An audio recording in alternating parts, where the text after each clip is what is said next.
Dude, sorry, no, whole bit. Of course, the dog should be running around loose, but still, it's not something he wanted to do. She calls the police. So the police come. And she's like, "He's got my dog." And lady's like, "What's your dog running around? You got what you deserve. Bye." And they leave. Well, she's not satisfied with that. Calls Fish and Game, gets a fish cop to come on down.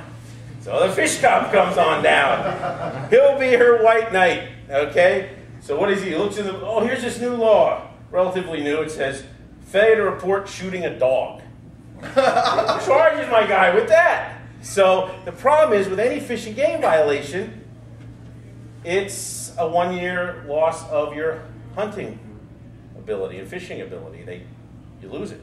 So he didn't want to lose that. It is more, even though it's just a violation. So he comes to me and I said, well, first of all, you didn't have any notice. I mean, by the time you knew, you shot the dog, right? And then this law is a self-incrimination, bomb waiting to happen. I mean, I just said it's unconstitutional. It's fake. So I send in a motion on Fifth Amendment. I put in, some other thing. We go to court, and we got a great defense. And I talk to the fish cop, and by that point, he's tired of this lady. And he's like, you know what? I'm going to just place this on file, which is like a dismissal. Just don't get into trouble for another 6 months, and it all goes away. The client says, fine, no problem. He's not. Never been in trouble before, not going to get in trouble again. It'll go away, he doesn't lose his license, he's all happy. So we leave, we walk down the steps of the courthouse, and he's asking, well, how can I get my gun back? And I said, oh, well, I'm just laying to him. Next thing you know, she's at the top of the steps. And she's yelling and screaming at, you kill my dog! And she's flipping out. She comes running down the steps, starts beating my client. This is my first case in New Hampshire, right? Beating my client in the chest. You kill my dog! And back. And I'm saying, back off, get away from my client, step away. Trying to do something without touch. And then she turns and she says, and you, his motherfucking fat attorney.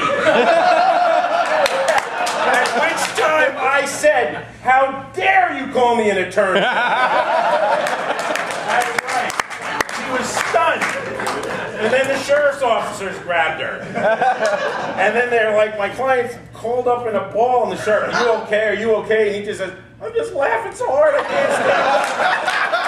So that was the first, welcome to New Hampshire, the practice of law. Yeah, that was good. So that was where that was at. But let me tell you some interesting things about firearms in New Hampshire.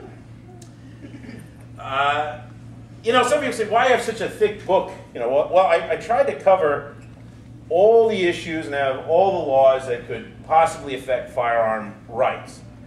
And even though New Hampshire has really great gun laws, there are areas that, of course, need improvement, but they are really great. I want to start with some basics, and we'll talk first about possession. What's the law on possession of firearms in New Hampshire? It's very simple.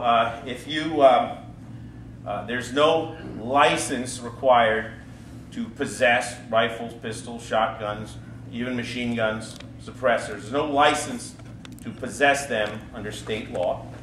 There's no requirement of registration, okay, under state law for any of those items. So the question then becomes, well, how do I lawfully carry them, which we'll get into in a moment. But possession in your home is essentially unregulated, with the exception of if you are a convicted felon.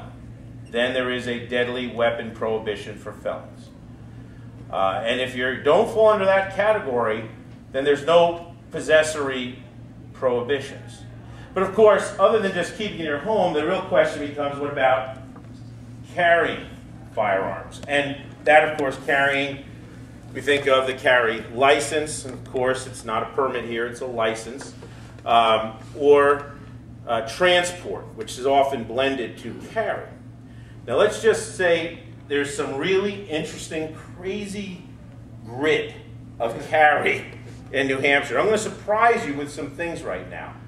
But let me just, everyone I think should know that open carry of a handgun is legal in New Hampshire, right? You know that. Yeah. Open carry. There is only one place under state law, and we're just talking state law at the moment, that you cannot carry a firearm, or a weapon for that matter. That's a courthouse. So let's just start right there. If I am carrying a handgun legally, we'll talk a little bit more about the legal way.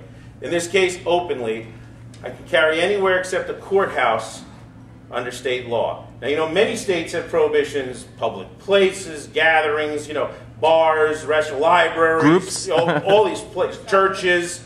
None of that exists in New Hampshire. The only place you cannot carry under state law is a courthouse. Now, you're carrying your handgun openly. That's legal as long as you don't get in a vehicle. And that's where a lot of people get jammed up, because the law prohibits carrying a loaded handgun in a vehicle or concealed upon your person unless you have a carry license. So now, if you have a carry license, you can carry in the open just like an unlicensed person can. You can carry your handgun concealed, and you can carry your handgun in a vehicle and or concealed. And that's how the carry license law and carrying of a handgun works. But get this, if you carry a loaded long arm concealed, you need no license. So if you want to take your M4 carbine, put it on a single point sling, and carry it right under your coat with no license loaded, there's no gun law in New Hampshire that I can find that you can be charged with in violation. But if you take that loaded long arm into a vehicle, now you can't be charged under the handgun charge, because the handgun would be a Class A misdemeanor for your first offense and a felony after that. Class A misdemeanor in Hampshire, up to 12 months House of Correction. B felony, 3.5 to 7 years state prison. That's the grid on handgun. But now we have our concealed with no license, because there's no license there, M4, really nice Colt 6920 right under our coat, and we are now in the vehicle. What are you going to be charged with? Not that. You're going to be charged with a fish and game violation of having a loaded firearm in a vehicle, which is merely a violation, I might add, in which it's a fine, and there's no jail, and there's no upping of it into felony land or anything like that. So loaded long arm you should not carry in a vehicle if you don't want to have a violation, which I'm sure you don't want to have.